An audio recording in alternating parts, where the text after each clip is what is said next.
விருதுநகர் மாவட்டம் ஸ்ரீவில்லிபுத்தூருக்கு அருகில் இருக்கிற வேப்பங்குளம் என்ற கிராமத்துல கடந்த வாரம், அதாவது ஞாயிற்றுக்கிழமை நாம திருப்பணி செஞ்சோம். இந்த திருப்பணியின் போது நந்தி பகவான் அவர் பார்த்த பார்வையை பாருங்க. தூரமா நின்று, அதாவது திருப்பணி எப்படி நடந்துகிட்டு இருக்கு அப்படின்ற பாக்குற மாதிரியான ஒரு பார்வையா இருந்துச்சு. நான் ரொம்ப நேரம் இதை பார்த்து ரசிச்சுக்கிட்டு இருந்தேன். ஒரு அழகான காட்சியா அது இருந்துச்சு.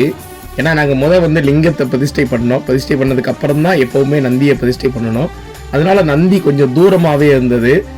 அதுக்கு முன்னாடி பார்த்தீங்கன்னா லிங்கத்தை எடுத்து வைக்கும் போது பார்த்தீங்கன்னா நந்தி தூரமா இருந்து இந்த பிரதிஷ்டையை பார்த்து ரசிக்கிற மாதிரியான ஒரு காட்சியா எனக்கு தெரிஞ்சிச்சு. உங்களுக்கு இந்த காட்சி எப்படி தோணுதுன்னு மறக்காம கமெண்ட்ல சொல்லுங்க. அவசியம் வேப்பங்குளம் அந்த ஊர்ல இருக்கிற சிவாலயத்துக்கு போங்க. அப்பதான் நிறைய அந்த ஒரு திருப்பணி நடந்தது தெரிய வரும். நிறைய பேர் அந்த கோவிலுக்கு போவாங்க. இந்த காணொலியையும் ஷேர் பண்ணி நிறைய பேருக்கு தெரியப்படுத்துங்க. மறக்காம நந்தியை பத்தின கமெண்ட்ல பண்ணுங்க.